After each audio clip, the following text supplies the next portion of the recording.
네, 안녕하세요 여러분. 오늘은 저평가된 부동산 찾는 법에 대해서 좀 얘기를 하려고 하는데요.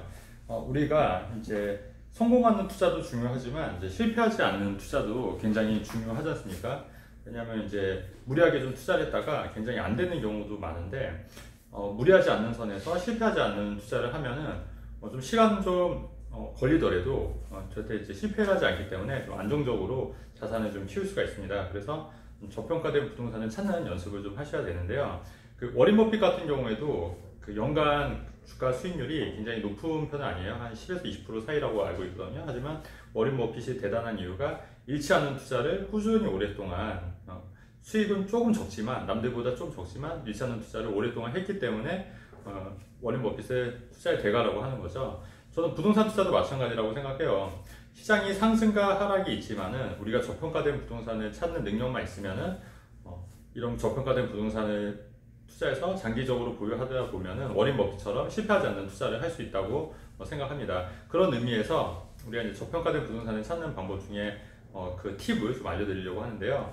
우선 여러분 그 저평가된 부동산을 찾기 위해서는 가격을 잘 아셔야 돼요. 가격을. 그러니까 우리가 그 특히 주부님들 같은 경우에는 콩나물 가격이 얼마인지 정확하게 알고 있으면 내가 이 마트에 갔을 때 콩나물 가격이 500원이냐 1000원이냐 이걸 보고 이게 싸다 비싸다를 바로 판단할 수 있지 않습니까? 마찬가지로 바나나를 사려고 할 때도 내가 이 마트를 가고 또 다른 마트에 갔는데 이 바나나 가격이 차이가 나면 여기가 바나나 가격이 싸구나, 여기가 바나나 가격이 비싸구나 이렇게 느낄 수 있지 않습니까? 마찬가지예요 여러분. 부동산 가격도 34평 기준이 요 정도 가격인데 이 지역은 요 정도 가격인데 또 다른 지역은 어디구나. 일단은 또 이 지역은 얼마인데 몇 층, 료얄동 료얄층이 얼마인데 이 지역은 얼마냐, 이 가격을 좀 정확하게 아실 필요가 있어요.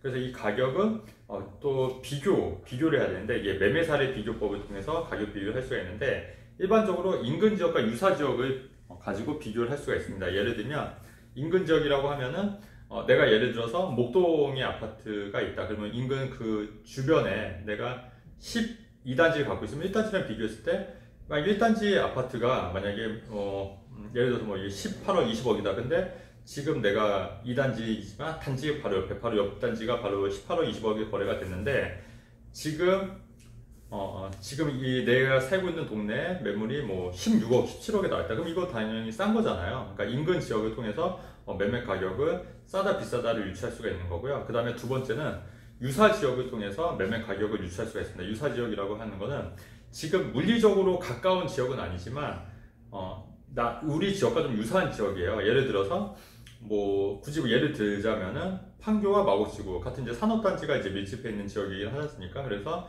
이 가격이 판교가 만약에 20억짜리 20억인데 만약에 마곡지구가 17억이다. 그러면 상대적으로 좀 싸구나. 근데 강남권이랑 더 접근성이 좋으니까 판교가 조금 더 비싸구나. 이렇다고 좀 생각을 해야 돼요.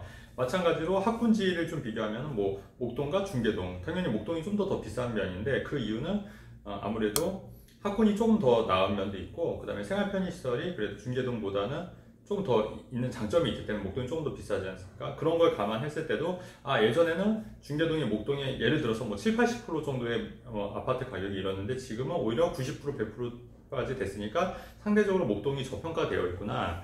이런 식으로 좀 이렇게 유추를 해서 가격을 매길 수가 있어야 된다는 얘기예요. 그렇게 하기 위해서는 가격을 시세 파악을 이제 정확하게 할 줄 알아야 된다. 그래서 여러분들도 이 시세 파악을 하기 위해서는 주변에 이제 많이 돌아다니면서 아파트 시세를 좀 체크하는 버릇 연습도 하시면서 좀 가격을 좀 이렇게 산정하는 그런 게 필요하시다. 그리고 인근 지역과 유사 지역을 통해서 매매사례 비교를 통해서 이 아파트가 싼지 비싼지를 좀 평가할 수 있다. 이런 말씀 드리려고 하는 거고요. 그 다음에 저평가된 아파트를 찾는 방법은 타이밍이 굉장히 중요한 것 같아요. 타이밍. 그러니까 우선 이렇게 생각하시면 돼요. 강남이 오른 다음에 여러분 강남이 오르면 그 다음에 용산, 그 다음에 서울, 수도권, 지방 이런 식으로 순차적으로 오르는 흐름이 있거든요. 강남이 오르고 상계동, 중계동이 오르고 그리고 상계동, 중계동에서 의정부가 오르고 양주, 옥정이 오르고 이제 북쪽으로는 그렇게 되는 거고요.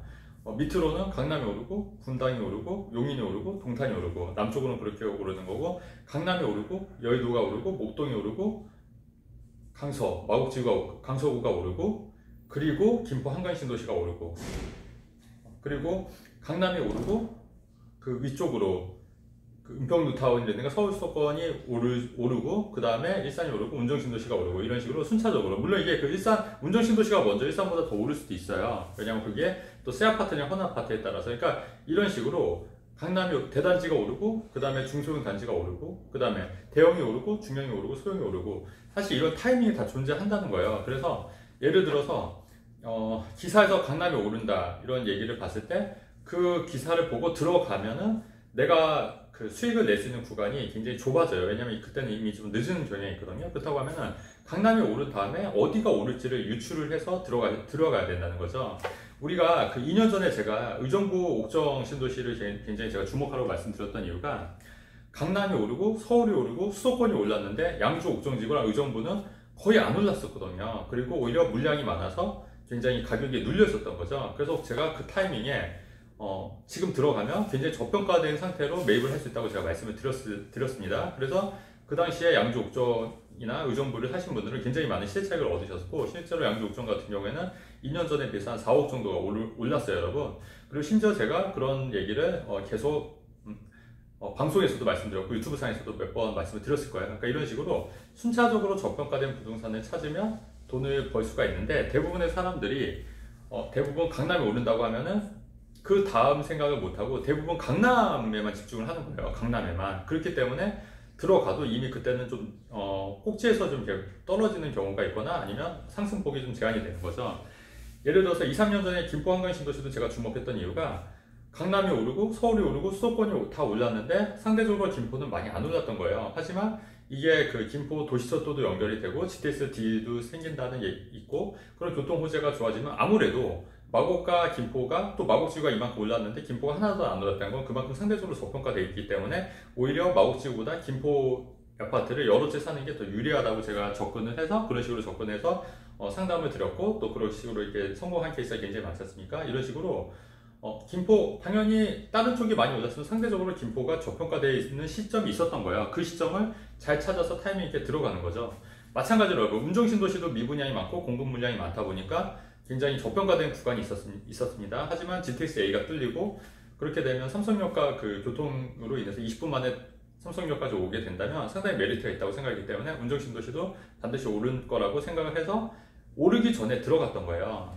마찬가지로 여러분, 우리도 이미 오른 지역을 지금 기사에서 이렇게 언급하는 지역들은 내가 들어가기에는 굉장히 먹을 게 상대적으로 적다. 그렇다고 하면은 만약에 이런 지역이 오른다고 했을 때 이 다음에 오를 지역, 그 다음에 오를 지역, 그 다음에 오를 지역을 찾아서 미리 들어가는 게 저평가된 부동산을 찾는 가장 핵심적인 요소라는 거예요. 자, 그래서 그렇다면 여러분 지금은 어떨까요? 지금은 여러분, 제가 그 6개월 전만 해도 지방 쪽 아파트, 지방 쪽 비조정 지역 분양권도 좀 주목하라고 말씀드렸고, 서울 수도권에 비해서 상대적으로 저평가된 아직 덜 오른 아파트 단지들이 있으니까 그런 지역들도 괜찮다고 말씀드렸고, 아직도 이 전략은 유효합니다, 여러분. 유효하고, 그리고 또 지금 흐름이 좀 바뀌려고 알고 있어요. 어떤 흐름이 바뀌고 있냐? 지금 이제 조정 지역이 해제가 되거나 아니면 조정 지역이 그 양도세 중과가 해제가 되면, 지금은 비조정 지역 분양권이 상대적으로 각광을 받는 이유가, 조정 지역과 비조정 지역의 비조정 지역 같은 경우 대출 제한도 없고 자금 조달 계획서도 안 써도 되는 부분도 있고, 그다음에 양도세 중과도 안 되기 때문에 상대적으로 조정 지역보다는 비조정 지역이 오를 여지가 있고 향후 유망한 지역이라 말씀드렸고, 아직도 그 전략은 유효하다고 말씀드렸는데, 하지만 이 트렌드도 바뀔 수가 있다. 왜 바뀔 수가 있냐면, 조정 지역이 없어질 수도 있다는 얘기예요. 조정 지역이 없어지면 굳이 조정 지역과 비조정 지역을 나눌 필요가 없는 거고, 상대적으로 입지가 떨어지는 비조정 지역보다는 조정 지역이 괜찮은데, 근데 이미 이 지역들은 많이 올랐지 않습니까? 근데 그 중에서도 저평가된 부동산이 있다고 하면은 오히려 상대적으로 그런 흐름이 다시 반전이 돼서 지방 쪽보다는 수도권, 서울로 옮겨갈 가능성이 있다. 물론 요거는 아직 확정이 된 건 아니지만 그런 트렌드가 될 수도 있다는 걸 예의주시해야 될 필요는 있다는 말씀을 드리는 겁니다, 여러분. 그래서 오늘 그 결론은 저평가된 부동산을 사게 되면 우리가 실패하지 않는 부동산 투자를 할 수 있다는 말씀을 드리는 거고, 저평가된 부동산을 사려면 일단 첫 번째 가격을 정확하게 알고 가격 비교를 통해서 여기가 싼지 비싼지를 알 수 있어야 된다. 이 말씀을 드리는 겁니다, 여러분. 그 다음에 두 번째는 뭐냐면 타이밍을 잘 맞출 수 있어야 돼요. 타이밍. 그러면 강남이 오르고 용산이 오르고 그 다른 지역 그 위쪽으로 가는 경우에는 뭐 노원이 오르고 의정부가 오르고 옥정이 오르고, 그죠? 강남이 오르고 여의도에 목동이 오르고 강서가 오르고 김포가 오르고, 강남이 오르고 분당이 오르고 용인이 오르고 동탄이 오르고, 이런 식으로 강남으로부터 시작되는 이쪽 그 파생되는 이런 부분을 잘 맞춰서 그리고 대단지가 오르고 그 다음에 소단지가 오르고 아무래도 교통이 역세권이 오르고 그 다음에 비역세권 쪽이 오르고 순차적으로 오른다는 거. 그러니까 지역적인 것도 만약에 역세권 투자 내가 들어가려고 하는 역세권 투자가 이미 많이 올랐다고 하면은 상대적으로 더 오른 비역세권 쪽 좀 거리는 있지만 여기서 좀 거리는 있지만 비역세권 지역도 상당히 저평가되어 있기 때문에 오히려 이런 쪽이 더 투자 가치가 있을 수 있다는 말씀을 드리고 싶은 겁니다, 여러분. 네, 그래서 이런 부분을 잘 고민해서 투자를 하면은 저평가된 부동산을 잘 발굴해낼 수가 있고 그런 저평가된 부동산을 잘 발굴하면은 정말 무리하지 않고 장기적으로 봤을 때는 자산이 이렇게 불어나는 효과를 볼 수 있다는 말씀을 드리는 겁니다, 여러분. 네, 내용이 전혀 어렵지 않으시죠, 여러분? 네, 제가 말을 빨리 했지만 내용은 전혀 어렵지 않습니다. 그래서 여러분들도 투자라는 게 어렵지 않고 상당히 쉽고 또 재밌기 때문에 이런 생각을 갖고 투자에 임하시면 여러분들도 성공 투자를 할 수 있다고 생각합니다, 여러분. 네, 감사하고 내용 여기까지 하고 내용이 좋으면 좋아요, 구독하기 누르면 좋겠습니다, 여러분. 감사합니다.